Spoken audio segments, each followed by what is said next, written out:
15.5 বছর পর এই লক্ষ লক্ষ লোকের সমাবেশ কি প্রমাণ করে না ইসলামী আন্দোলনকে হত্যা, ইসলামী আন্দোলনকে ফাঁসি নির্যাতন করে নিশ্চিহ্ন করা যায় না? বরং আমি বলি ইসলামী আন্দোলন হচ্ছে এটি খরস্রোতা নদীর মতো। নদীর সামনে যে নামে আপনি বাঁধ দেন না কেন, খরস্রোতা নদীর পানি তীব্র গতিতে সামনে অগ্রসর হয়, বাঁধে ভেঙ্গে সামনে যেতেই থাকে।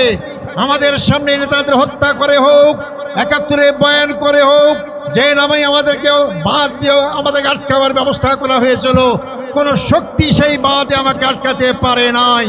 আজকে জামাত ইসলামীর সামনে অগ্রসর হচ্ছে। যারা বলেছিলেন যে আমাদের বেটি শাকের বেটি বাংলাদেশ থেকে পালায় না, আজকে কারা পালিয়েছে? জামাত ইসলামী নেতৃবৃন্দ পালায় নাই। মীর কাসেম আলী সাহেব আমেরিকায় ছিলেন, তিনি বাংলাদেশে এসেছেন, তাকে গ্রেপ্তার করা হয়েছে, ফাঁসি দেওয়া হয়েছে। আর যাদের ঠিকানা অন্য দেশে, তারাই পালিয়ে গিয়েছে। সংগ্রামী বন্ধুগণ, এখন বক্তব্য পেশ করবেন জালেম স্বৈরাচার, যাকে 14 বছর কারাগারে আটক রেখেছিল, যাকে মিথ্যা মামলা দিয়ে মৃত্যুদণ্ডে দণ্ডিত করেছিল বাংলাদেশের সর্বোচ্চ আদালত আপিল বিভাগ, যাকে নির্দোষ ঘোষণা করেছে, যার বিচারকে বিচারের নামে প্রহসন করে বলা হয়েছে সেই মজলুম জননেতা বাংলাদেশ জামাতে ইসলামের নির্বাহী পরিষদ সদস্য জনাব এটিএম আজহারুল ইসলাম। জনাব এটিএম আজহারুল ইসলাম। আলহামদুলিল্লাহ, আলহামদুলিল্লাহ রাব্বিল আলামিন, ওয়াসসালাতু ওয়াসসালামু আলা সাইয়্যিদিল মুরসালিন ওয়া আলা আলিহি ওয়া সাহবিহি আজমাইন। আজকের এই বিশাল জনসমুদ্রের সম্মানিত সভাপতি, বাংলাদেশ জামাত ইসলামের সম্মানিত আমির ডাক্তার শফিকুর রহমান, অন্যান্য রাজনৈতিক দলের নেতৃবৃন্দ, জামাত ইসলামের নেতৃবৃন্দ, সাংবাদিক বন্ধুগণ, উপস্থিত ভাই ও বন্ধুগণ, আসসালামু আলাইকুম রহমতুল্লাহি ওয়া বারাকাতুহু। আপনারা অধীর আগ্রহে বসে আছেন আমাদের সম্মানিত আমির জামাতের বক্তব্য শোনার জন্য। তিনি দিক নির্দেশনা দেবেন। এজন্য আমি খুব সংক্ষিপ্ত সময় আপনাদের সঙ্গে দু একটি কথা বলবো ইনশাআল্লাহ। সংগ্রামী বন্ধুগণ, আমি 14 বছর জালেম সরকার, স্বৈরাচারী সরকারের কারাগারে বন্দী ছিলাম। আমাকে ফাঁসির কাছে ঝুলানোর সমস্ত আয়োজন করা হয়েছিল। আল্লাহর অশেষ রহমত, একটা কথা আছে, রাখে আল্লাহ মারে কে। আল্লাহ আমাকে বাঁচিয়ে রেখেছেন। জুলাই আগস্টের বিপ্লবী সেই ভাইদের রক্তত্যাগ, কোরবানির বিনিময়ে দেশ নতুন স্বাধীন বাংলাদেশ, আমিও নতুনভাবে স্বাধীনতা অর্জন করেছি। বাংলাদেশের কারাগার থেকে মুক্ত আকাশে আপনাদের সামনে মিলিত হয়েছি। আমি ফাঁসির মঞ্চ থেকে আজকে লক্ষ জনতার মঞ্চে হাজির হতে পেরেছি, আলহামদুলিল্লাহ। সংগ্রামী ভাই ও বন্ধুগণ, আমার অতীত যারা নেতৃবৃন্দ ছিলেন তাদেরকে হত্যা করা হয়েছে। আমার রায়ে সুপ্রিম কোর্টের 7 জন বিচারপতি একমত হয়ে এটাকে একটা সাজানো নাটক আখ্যায়িত করেছেন। আমাকে জুডিশিয়াল কিলিংয়ের মাধ্যমে আমাদের ভাইদের হত্যা করা হয়েছে, আমাকে হত্যার আয়োজন করা হয়েছিল।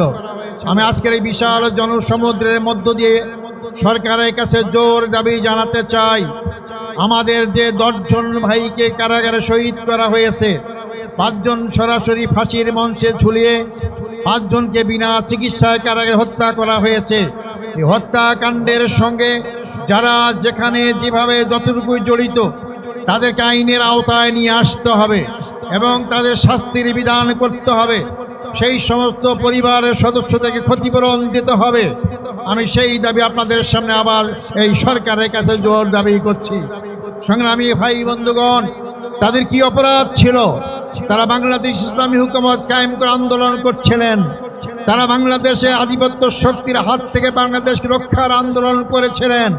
শোষণ, জুলুম, নির্যাতনের হাত থেকে বাংলাদেশের 18 কোটি মানুষকে মুক্তির আন্দোলন করেছিলেন। এটাই ছিল তাদের অপরাধ। তাদেরকে ফাঁসি দেওয়া হয়েছে। ফাঁসির মাধ্যমে তারা মনে করেছিল বাংলাদেশের জামাত ইসলামীর আন্দোলনকে স্তব্ধ করা যাবে, নিশ্চিহ্ন করা যাবে। আজকে 15.5 বছর পর এই লক্ষ লক্ষ লোকের সমাবেশ কি প্রমাণ করে না ইসলামী আন্দোলনকে হত্যা, ইসলামী আন্দোলনকে ফাঁসি নির্যাতন করে নিশ্চিহ্ন করা যায় না?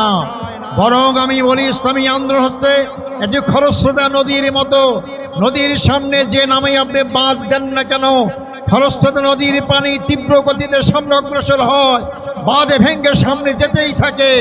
আমাদের সামনে নেতাদের হত্যা করে হোক, ৭১ বয়ান করে হোক, যে নামে আমাদেরকে বাঁধ দিয়ে আমাদেরকে আটকাবার ব্যবস্থা করা হয়েছিল, কোন শক্তি সেই বাঁধে আমাকে আটকাতে পারে নাই। আজকে জামাত ইসলামী সামনে অগ্রসর হচ্ছে। যারা বলেছিলেন যে আমাদের বেটি শাকের বেটি দেশ থেকে পালায় না, আজকে কারা পালিয়েছে? জামাত ইসলামী নেতৃবৃন্দ পালায় নাই। মীর কাসেম আলী সাহেব আমেরিকায় ছিলেন, তিনি বাংলাদেশে এসেছেন, তাকে গ্রেপ্তার করা হয়েছে, ফাঁসি দেওয়া হয়েছে। আর যাদের ঠিকানা অন্য দেশে, তারাই পালিয়ে গিয়েছে। বাংলাদেশের জামাত ইসলামীর ভিত্তি জনগণের শিকড়ে গঠিত রয়েছে। আমাদেরকে উপড়ে ফেলতে কেউ পারবেন না। যা উপড়ে ফেলার চেষ্টা করবেন, তাদের দাঁত ভেঙে যাবে, জামাত ইসলামীর কিছুই হবে না ইনশাআল্লাহ। সংগ্রামী ভাই বন্ধুগণ, আমি শেষ কথা বলতে চাই, ৫৪ বছরে বাংলাদেশে দেখলাম, এই ৫৪ বছরে বাংলাদেশের ভাগ্যের পরিবর্তন হয় নাই। জনগণের নেতার পরিবর্তন হয়েছে, তাদের অনেক বাড়ি গাড়ি হয়েছে, জনতার পরিবর্তন হয় নাই। জামাত ইসলামী তার প্রতিষ্ঠা লগ্ন থেকেই বিশ্বাস করে, মানুষের তৈরি আইন দিয়ে মানুষের ভাগ্যের পরিবর্তন হয় না। যে ভাগ্যের মালিক আল্লাহ, সে আল্লাহই যে আইন দিয়েছেন, এই মানুষের ভাগ্যের পরিবর্তন করতে পারে। আগামী দিনে আমাদেরকে জনগণের ভাগ্যের পরিবর্তন করতে হলে, 18 কোটি মানুষের ভাগ্যের পরিবর্তন করতে হলে, 18 কোটি মানুষের সৃষ্টিকতা মহান রব্বুল আলামিনের আইন দ্বারাই এই ভাগ্যের পরিবর্তন সম্ভব। আগামী দিনে আমাদের স্লোগান হবে, আল্লাহর আইন চাই, সৎ লোকের শাসন চাই। আল্লাহর আইন কামের পাশাপাশি জামাত ইসলামী সৎ লোক তৈরি করার চেষ্টা করছে।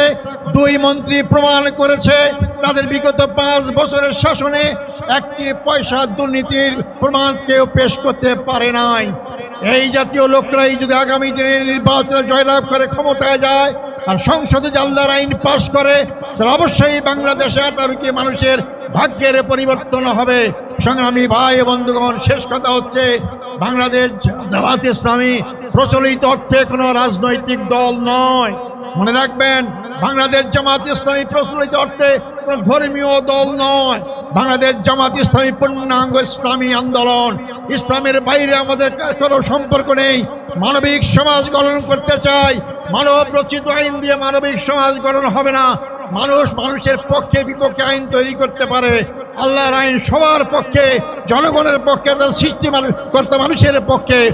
আল্লাহর আইনের একমাত্র মানুষের মানবিক সমাজ গঠন করতে পারে। আসুন সেই মানবিক সমাজ গঠনের জন্য আল্লাহর আইন এবং সৎলোক শাসন প্রতিষ্ঠার আন্দোলনে আমরা শরীক হই। আল্লাহ সবাইকে সেই তৌফিক দান করুক। আল্লাহ হাফেজ। বাংলাদেশ জিন্দাবাদ। জামাত ইসলামী বাংলাদেশ জিন্দাবাদ। আসসালামু আলাইকুম রহমতুল্লাহ ওয়া বারাকাতুহু।